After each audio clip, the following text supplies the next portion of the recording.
కొడుకును చంపేసి మిస్సింగ్ అంటూ కోర్టుకెక్కి వివాహేతర సంబంధానికి అడ్డొస్తున్నాడని మహిళ ఘాతకం. కన్న కొడుకును కూడా వివాహేతర సంబంధంకి కొడుకు అడ్డొస్తాను కాబట్టి కొడుకును వేసేసిందట తల్లి.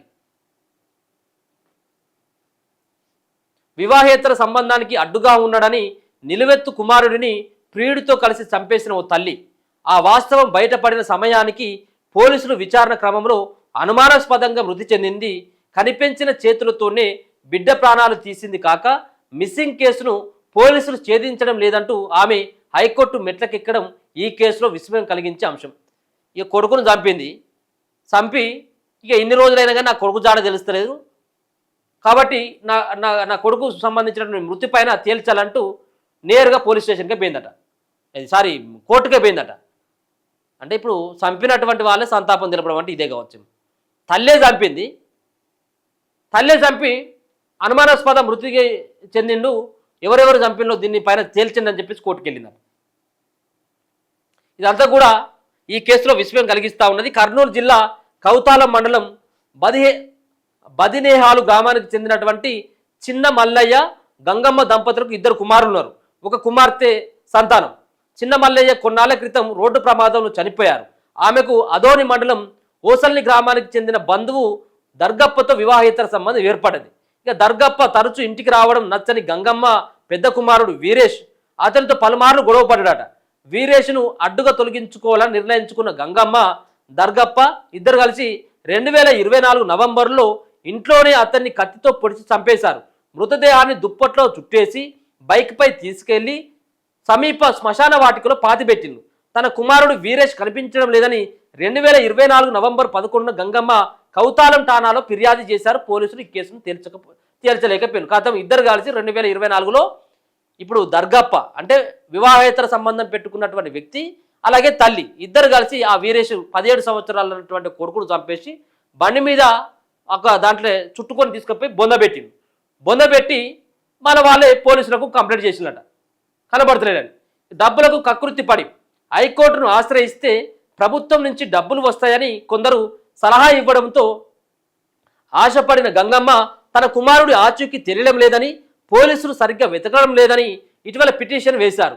దీన్ని హైకోర్టు తీవ్రంగా పరిగణించి వీరేష్ అదృశ్యంపై 2 వారాల్లో నివేదిక ఇవ్వాలని డీజీపీని ఆదేశించిందట. స్పందించినటువంటి డీజీపీ ఈ కేసు దర్యాప్తునకు గుంటూరు సిసిఎస్ అదనపు ఎస్పీ సుప్రజ, డిఎస్పీ రవికుమార్ తదితరులతో సిట్ వేసిండు.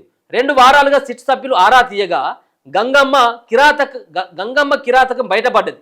వీరేష్ను గంగమ్మ దర్గప్పలు కలిసి చంపేసినట్లు నిర్ధారించుకున్నారు. పోలీసులు ఆదివారం ఓసల్లికి వెళ్లి మృతదేహాన్ని వెలికి తీశారు. అస్థిపంజరం వద్ద దొరికిన తాడు, టవల్, దుప్పటి చూసి మృతుడి కుటుంబ సభ్యులు అవి వీరేష్ అని గుర్తించారు. అస్థిపంజరం నుంచి నమూనాలు ఫోరెన్సిక్ ల్యాబ్కు పంపిస్తున్నట్లు అధికారులు తెలిపారు. ఇప్పుడు ఈమె ఉండక పోయి ఇప్పుడు ఏమైంది, వాళ్ళోరు వీళ్ళోరు ఇక నీ కొడుకు కనపడతలేడు కదా కాబట్టి మీరు కోర్టును ఆశ్రయించినట్టయితే కొన్ని పైసలు వస్తాయి మీకు అని చెప్పేసి అనంతరంగా ఇప్పుడు చంపినావు ఏం చేసింది, ఇక దొరకదు కావచ్చు. ఇక ఆల్రెడీ 2 సంవత్సరాలు అయిపోతా ఉన్నది. ఇక బొంద పెట్టింది ఆల్రెడీ పాడు కావచ్చు, మొత్తం బొక్కలే బయటకు వెళ్ళొచ్చు, ఇక అస్థిపంజరంగా మారినాయి కాబట్టి ఇక ఏం దొరకయి కావచ్చు అని చెప్పేసి అనుకున్నది ఈ గంగమ్మ. కానీ తీరా చూసేసరికి దీనిపైన కోర్టు కూడా సీరియస్గా పోలీసులకు వార్నింగ్ ఇచ్చింది. సిట్ ఏర్పాటు చేస్తే ఇక ఏది మనం అంటాం కదా, మన తవ్విన కొద్దీ అన్ని నిజాలంతా కూడా బయటపడ్డాయి.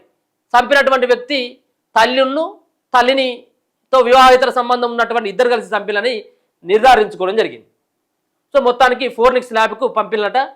గంగమ్మది లాకప్ డెత్. ఇంతలోనే ఆదివారం గంగమ్మ అనుమానాస్పద స్థితిలో మరణించడం సంచలనమైందట. అనారోగ్యంతో 2 రోజుల కిందట గంగమ్మ అదోని ఆసుపత్రిలో చేరిల్లు. పరిస్థితి విషమంగా మారడంతో మెరుగైన వైద్యం కోసం శనివారం కర్నూలులోని కార్పొరేట్ ఆసుపత్రికి తీసుకెళ్లారు. అక్కడ చికిత్స పొందుతూ ఆదివారం మరణించారని పోలీసులు చెబుతున్నారు. మృతదేహాన్ని పోలీసు బందోబస్తు మధ్య బదినేహాలకు తీసుకొచ్చి అడావిడిగా అంత్యక్రియలు జరిపించారు. గంగమ్మను విచారణకు పోలీసులు తీసుకెళ్లాకే లాకప్లో చనిపోయింది. సహజ మరణమైతే పోలీసుల పర్యవేక్షణలో అడావిడి అంత్యక్రియలు ఎందుకు జరిపించారని గ్రామస్తులు ప్రశ్నించారు. గంగమ్మది అనుమానాస్పద మృతిగా పోలీసులు కేసు నమోదు చేశారు. వీరేష్ హత్య కేసులో దర్గప్పను అరెస్టు చేసి రిమాండ్కు తరలించారు. సరే పాపం ఎప్పటికైనా పండాల్సిందే.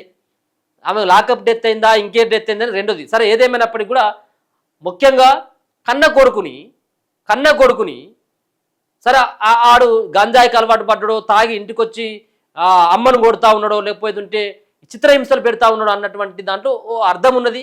అది కూడా తప్పే, కానీ అది కూడా లేదు కదా. గంజాయి కొట్టో లేకపోతే తాయిగో తందనాలాడో నువ్వు వివాహేతర సంబంధం ఉంది కాబట్టి వద్దు అని చెప్పేసి వారించినందుకు 17 ఏళ్ళు ఎదిగినటువంటి కొడుకును చంపేసింది.